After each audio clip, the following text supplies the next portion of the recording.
야곱에서 이스라엘라라는 제목으로 오늘 하나님 말씀 같이 나누겠습니다.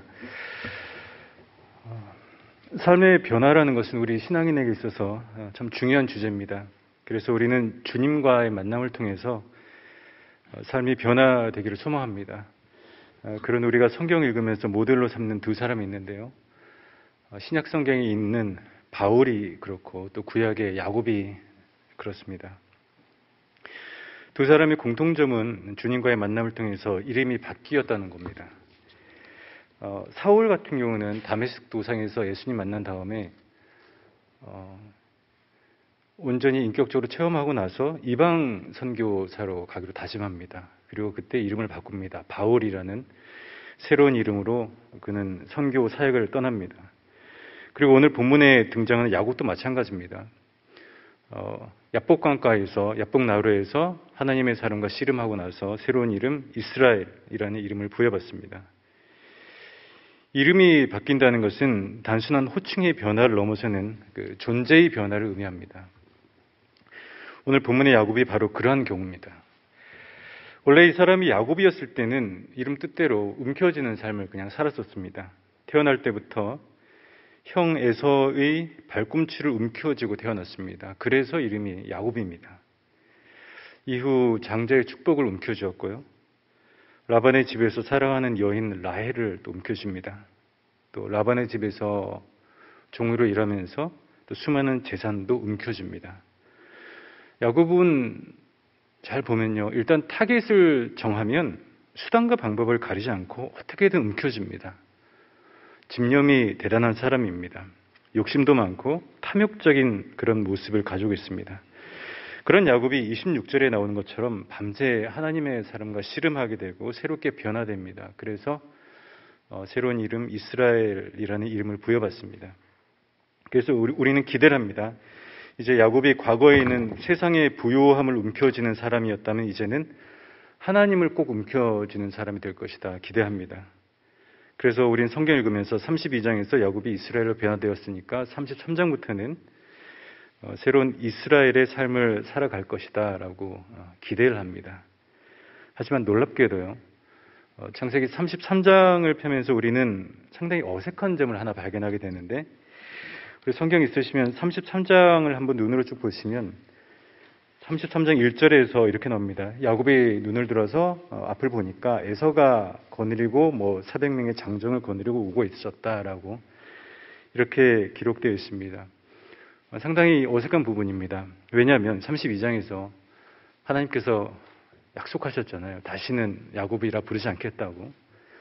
이스라엘이라는 새로운 이름을 주셨잖아요. 그러면 33장 1절에서 사실 이 본문이 이스라엘의 눈을 들어보니 이렇게 시작되는 게 맞습니다.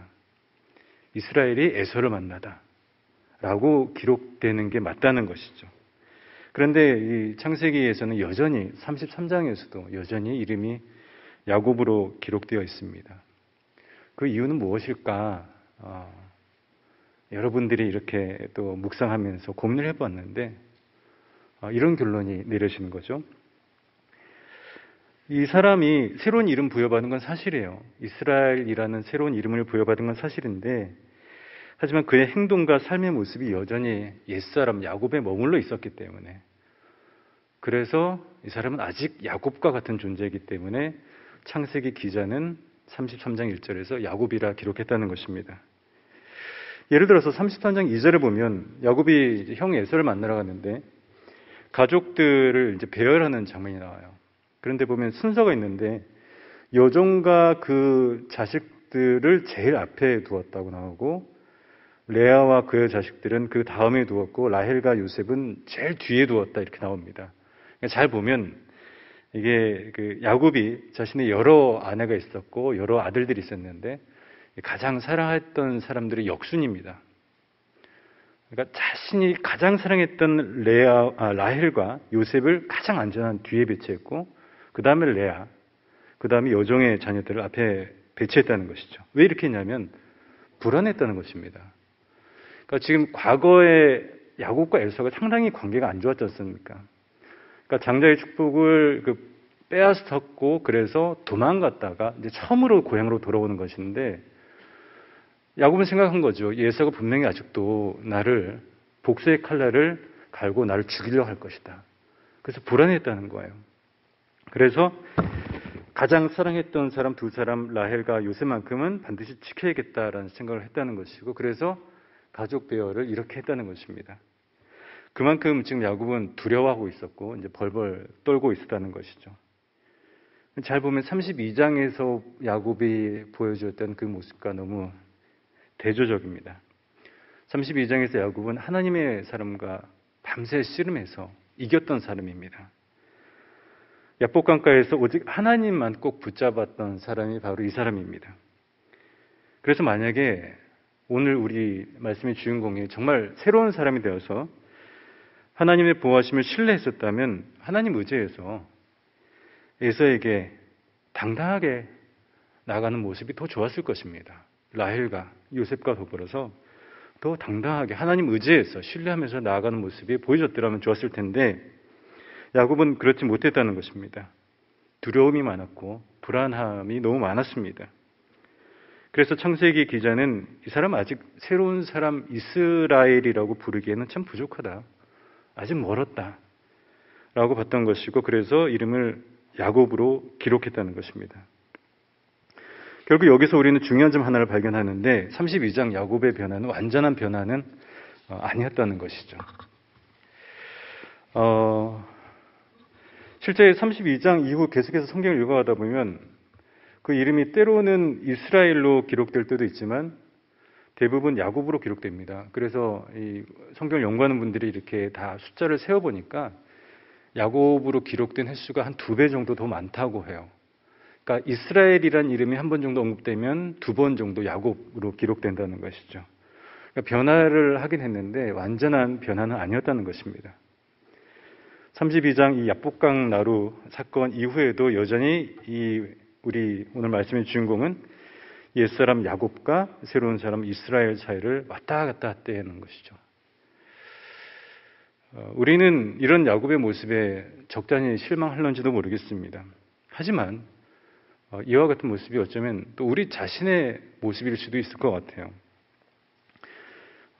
제가 예전에 그 교육부 전사를 할 때 일인데 제가 어떤 한 어린이 부서 3년간 열심히 사역을 하고 다른 부서로 또 옮기게 돼서 후임이 오셨어요. 후임 전사님이 오시게 됐습니다. 제가 잘 아는 신학교 후배였고, 그래서 제가 첫 사역자였기 때문에 너무 정이 많았던 사역자였고, 그래서 후임이 와서도 그 사역이 잘 이루어지길 기도하는 마음으로 계속해서 이렇게 또 응원했었습니다. 새로운 전사님 오셔서 열심히 또 하시더라고요. 그래서 오자마자 이제 새로운 표를 정하고 새로운 출발, 이렇게 새로운 표를 정하고 또 뭔가 새로운 변화의 바람을 막 일으키는 모습 참 열심히 하셨습니다. 여러분 수련회도 수련회 주제가 터닝 포인트, 전환점, 뭔가 새로운 바람이 막 불어나는 거예요.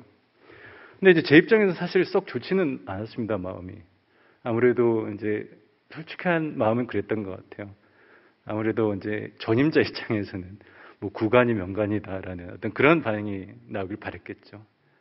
또 뭔가 계속해서 뭔가 새로운 변화, 출발, 이런 얘기를 계속 하는 거예요. 그래서 한번 신학교에서 우연히 이제 전사님하고 만나서 얘기하다가 뭔가 엄청나게 새로운 바람을 일으키는군요라고 이제 제가 슬쩍 얘기하니까 그분이 하는 얘기가 이거예요. 선배님도 보니까 매년 시작할 때 표가 늘 동일했다라는 거예요. 새해 표가 자기가 이제 서기록을 쭉 보니까 항상 새로운 출발, 새로운 변화 이런 식이었다는 거예요. 수련회 갈 때도 주제가 보니까 항상 전환점, 인생의 변화 이런 식이었다는 그런 얘기를 저한테 하더라고요. 근데 생각을 해보니까 맞는 것 같았어요. 어쩌면 그게 저만의 일이 아니라 한국계 모든 사역자들의 공통적인 패턴 아니었을까라는 생각이 문득 들었습니다. 무슨 얘기인가 하면 이제 수련회를 가기 전에 보통 교회에서 이렇게 얘기하죠. 학생들 앉혀놓고 우리는 세상에 속한 삶을 살고 있다 라고 이렇게 이야기를 시작해요. 그래서 우리는 변화되어야 된다. 그러니까 수련회 가자. 그래서 수련회 가서 2박 3일 동안 은혜 많이 받습니다. 그러면 수련회 끝날 때 폐예배 때 선포하는 거죠. 우리 새 사람 되었다라고 선포합니다. 그리고 나서 이듬해 한 6월쯤 되면 또 똑같은 얘기 하는 거예요. 우리는 세상에 속한 삶을 살고 있다. 수련회 가서 은혜 받자. 그래서 수련회 갑니다. 그래서 또 수련회 가서 또 여러분들은 이제 변화되었습니다라고 선포합니다. 그런데 그 이듬해 6월쯤 되면 또 똑같은 아이들 데려다 놓고 똑같은 패턴이 반복된다는 것이죠. 그러니까 오늘 이제 설교 제목 그대로 말하자면 수련회 가기 전에는 당신들은 다 야곱입니다. 그래서 수련회 끝나고 나면 이스라엘로 변화돼요. 그런데 그 아이들이 이듬해 한 6월쯤 되면 또 다시 야곱으로 돌아와 있다는 거예요. 그러니까 이런 일들이 이제 생겨난다는 거죠. 그건 구조적인 문제라기보다는 그만큼 우리 신앙의 삶이라는 것이 이스라엘로 변화했다가 다시 야곱으로 돌아오는 모습들이 빈번하게 일어난다는 것입니다. 신앙에도 요요 현상이라는 게 있는 것 같습니다. 그러니까 다이어트 하시는 분들이 그 살을 이렇게 관리를 했다가 다시 옛날로 돌아가는 것을 요요 현상이라고 하는데 우리 신앙 가운데도 그런 모습들이 있는 것 같아요. 다시 옛사람으로 돌아가는 모습 말입니다. 변화에 대해서 우리가 가끔씩 오해를 하는데 뭔가 특별한 사건 한번 겪으면 180도 완전한 변화할 것이다. 그런 생각들 많이 합니다. 그런데 삶이 한순간에 그렇게 완전히 변화되는 것은 아닌 것 같습니다.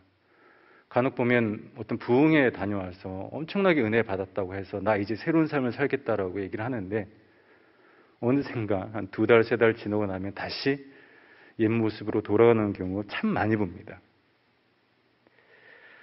근데 그렇다면 혹자는 이와 같은 현상에 대해서 이렇게 질문할 수 있을 것 같아요. 하나님을 만나도 완전한 변화가 일어나지 않는다면 그렇다면 과연 야곱에게 있어서 이 32장 야복나루에서 있었던 이 사건은 무슨 의미였겠는가라는 거예요. 이름이 변화했는데 이름의 변화는 그 존재의 변화를 의미하는 것인데 그렇다면 왜 하나님께서 이 야곱을 이스라엘로 부르셨을까? 그 의미는 무엇인가에 대해서 충분히 궁금증이 생길 수 있을 것 같습니다. 저는 그 질문에 대해서 이렇게 한번 생각을 해봤으면 좋겠어요. 세례를 가지고서 한번 생각을 해봤으면 좋겠는데 제가 유학 가기 전에 한 2008년부터 10년까지 경기도 구리에 있는 이제 한 교회에서 전임 이제 부목사로 사역을 했을 때 제가 뭐 여러 가지 사역을 했었는데 그 중에 하나가 군선교위원회가 이제 제 사역 중에 하나 있었어요. 그게 뭐냐면 전방에 이제 신병교육대 가서 아이들한테 진중세를 주는 사역이었었습니다. 참 귀한 사역이었던 것 같아요. 한 달에 한 번씩 전방에 부대 가서 갓 입대한 아이들을 만나서 같이 찬양하고 말씀 전하고 세례 주는 그 사역이었었습니다.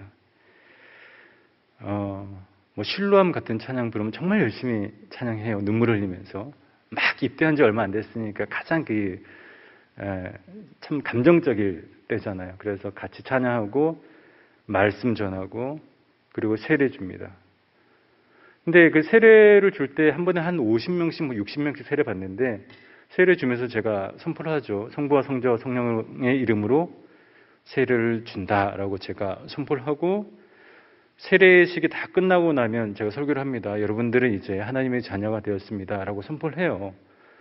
그럼 제가 그렇게 선포를 하면 그 아이들이 하나님의 자녀가 된 건 맞죠. 분명히 맞습니다.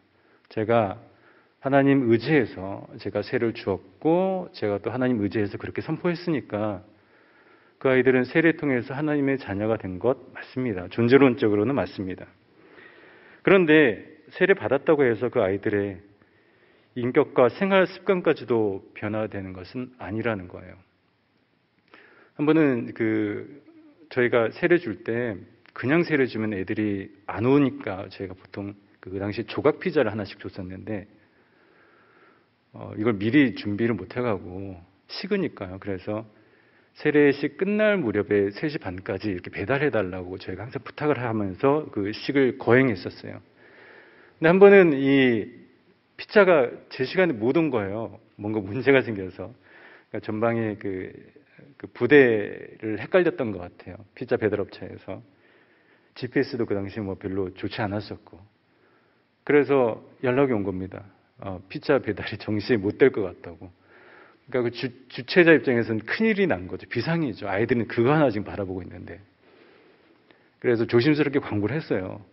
지금 당신들 다 부대로 복귀해야 되는데 여차여차해서 피자를 못 주게 됐다라고 했더니만 아이들이 난리가 난 거예요.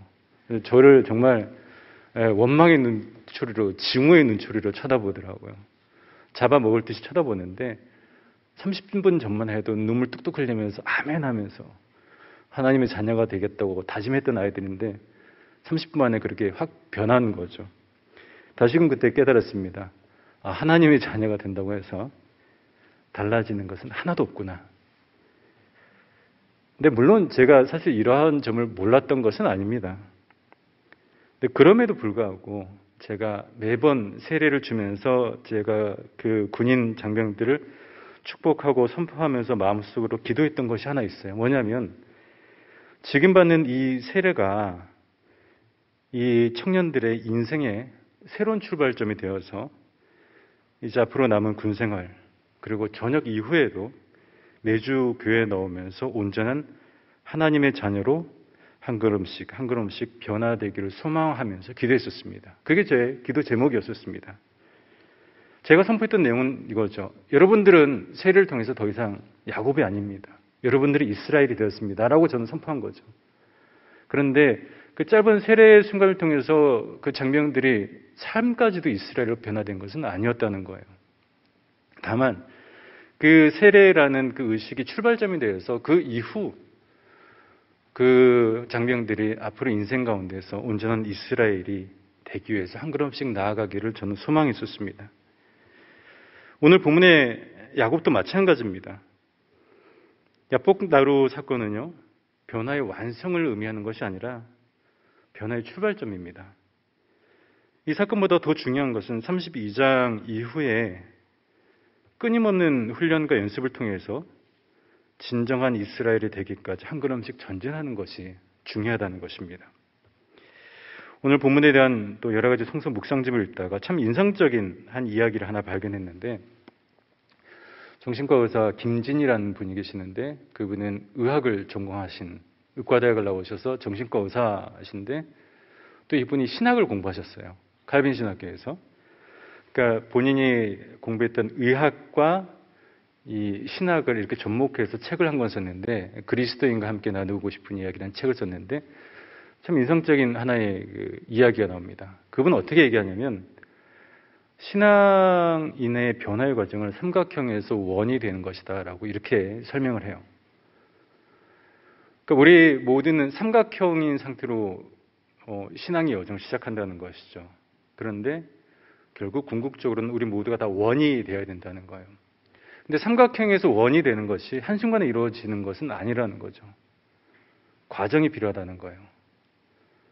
그러니까 삼각형의 한 모서리가 잘려져 나가면 사각형이 되는 것이고, 사각형에서 또 하나의 모서리가 잘려져 나가면 오각형이 되는 것이고, 또 오각형에서 모서리 하나 또 다듬어지면 육각형, 또 칠각형, 팔각형, 십각형, 이십각형, 삼십각형 되면 얼추 원의 모습이 가까워진다라는 얘기를 읽은 적이 있습니다. 그분은 이렇게 얘기를 해요. 우리 모든 신앙인은 과정적 존재다. 우리도 마찬가지 아닐까요? 우리 모두 다 삼각형의 모습으로 태어납니다.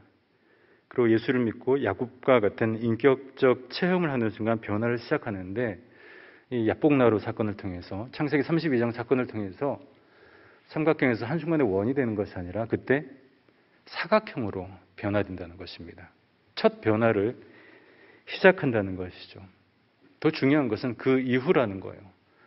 그 이후에 계속해서 한 걸음씩 나아가면서 계속해서 한 걸음씩 나아가면서 오각형, 육각형, 칠각형으로 점점 내 모습을 원과 같이 만들어가는 그런 노력이 우리에게 필요하다는 것입니다.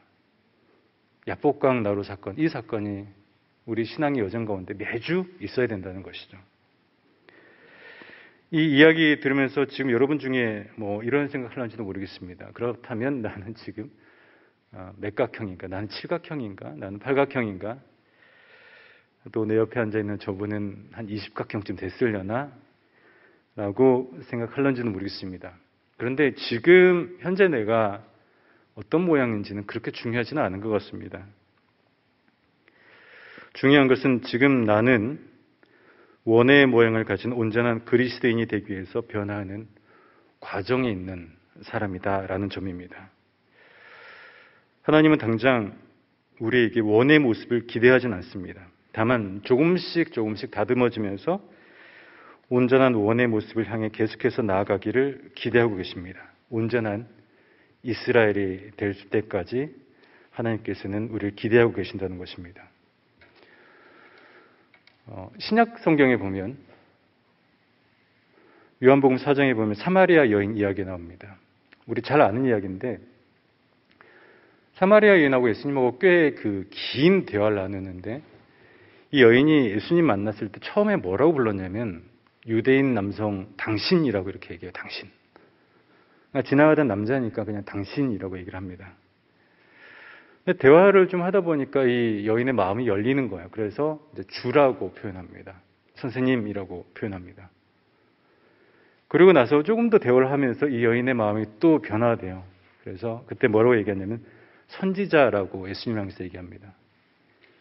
그리고 나서 좀 더 대화가 이어지면서 그 여인이 한 4장 29절쯤에서 이렇게 얘기합니다. 혹시 그리스도 아니십니까?